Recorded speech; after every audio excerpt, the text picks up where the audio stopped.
Hello friends. Share बाजार में अगर टैक्स बचाना है तो अपने पास तीन रास्ते हैं, स्मार्ट रास्ते हैं तीन। कौन कौन से हैं? तो पहले तो हम क्या कर सकते हैं, हर साल 1.25 मतलब 25 लाख मतलब 1.25 लाख रुपया जो है उसका जो नफ़ा है, जिसको long term capital gain tax बोला जाता है, उसको हम बचा सकते हैं। मतलब इक्विटी या म्यूचुअल फंड में अगर आप 1 वर्ष से ज़्यादा टिकते हैं और ये जो लॉन्ग टर्म कैपिटल गेन लगता है, तो 1.25 लाख तक का जो प्रॉफिट है उस पर कोई टैक्स नहीं लगता है। तो ये जो लिमिट है उसका आप फायदा उठा सकते हैं।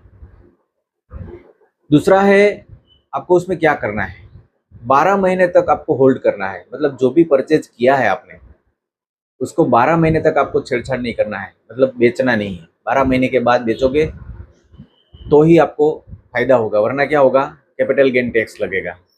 शॉर्ट टर्म भी लगेगा और लॉन्ग टर्म तो लगने ही वाला है, लेकिन लॉन्ग टर्म अगर है तो ही लगेगा, 1.25 लाख के ऊपर है तो ही लगेगा। लेकिन शॉर्ट टर्म अगर 12 महीने के अंदर लिया है, बाद में सेल किया है 1 महीने 1 साल के अंदर, तो आपको 12.5% तक का जो सॉरी, शॉर्ट टर्म में 20% है और लॉन्ग टर्म में 12.5% है, तो 20% टैक्स लगेगा। तीसरा है कि अगर आपका जो लॉस होता है तो लॉस को भी आप कन्वर्ट कर सकते हैं प्रॉफिट में। कैसे? तो आपका जो भी लॉस हुआ है और लॉस को आपको, मान लो आपका सीए को बोलना है, तो आपका जो भी प्रॉफिट है उसके सामने सेट ऑफ करते हैं, वो सीए कर देता है। वो अगले 8 साल तक आप उसको कैरी फॉरवर्ड कर सकते हैं। ये आपके सीए का काम है। तो ये आईटीआर के, जब आप भरते हैं आईटीआर रिटर्न, उसके टाइम पे आपको ये करना है।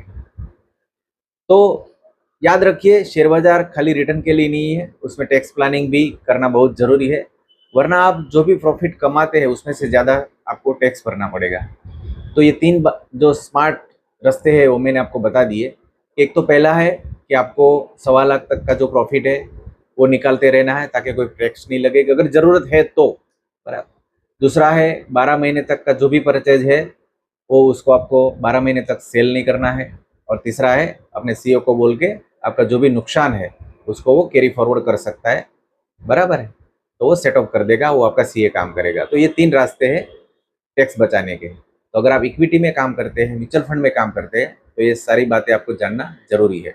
ऐसी अच्छी बातें जानने के लिए मेरे से मिलिए, तो हम बात करेंगे आपके लिए कौन सा क्या सूटेबल है, कैसे काम कर सकते हैं।